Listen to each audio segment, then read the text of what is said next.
Well, 98.9% of all the species that have ever been on Earth are extinct now.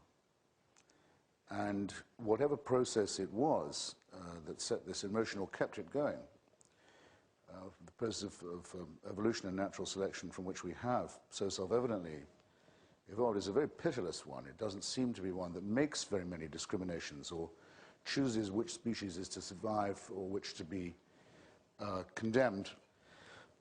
Stephen Jay Gould, in his wonderful book on the Burgess Shale, which I have an allusion or two, makes a very telling and I sometimes think chilling analogy. He says if you could put the tree, or he says more like a bush of evolution, of the paleontological remains that you find have gone off on a branch that ended up nowhere.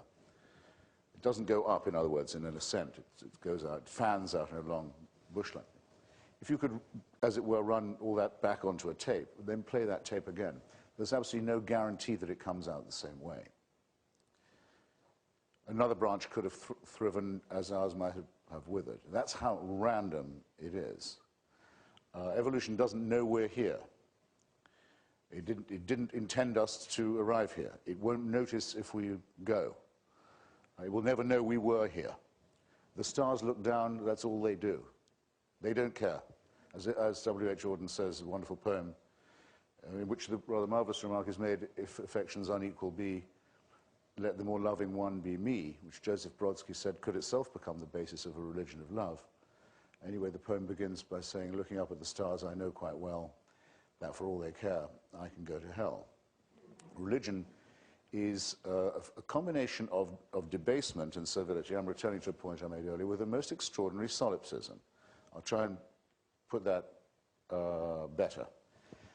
In return for your being told that you sinned before you were born, we had a quick refresher on that just now. You sinned, you committed crimes that are original to your species, with which you have no direct responsibility, but for which you cannot shake yourself. You're born guilty, created sick, commanded to be well, as Fulk Gravel puts it.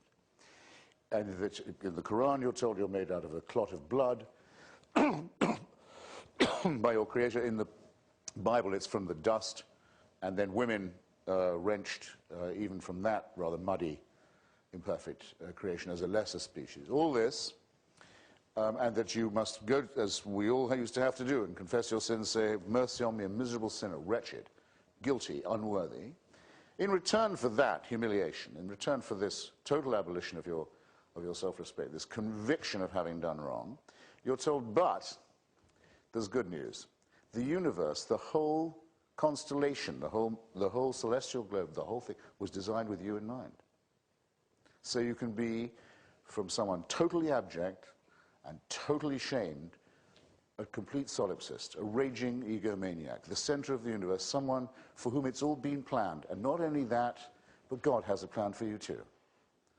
And not only that, he was prepared to subject one of his children to revolting torture to prove his love. If you'd been present when that sacrifice, that human sacrifice was going on, you would have been in duty bound to try and stop it. But if you did, you wouldn't have been saved. If you'd done the moral thing and said, stop this now, I can't watch a human sacrifice, I can't watch someone being crucified. Stop it. No. You do that, you've missed your chance for salvation. This is madness. This is madness. And how many generations of humans went by not even knowing of this fantastic idea, dying in misery and ignorance and shame before it was suddenly decided, maybe I'll torture a son to death today and rescue the rest of them. Who can believe this? It's an insult, it seems to me, to self-respect in both ways. It hugely aggrandizes our importance in the scheme of things, and it greatly diminishes us as autonomous individuals. It belongs, as I say, to our childhood. Now,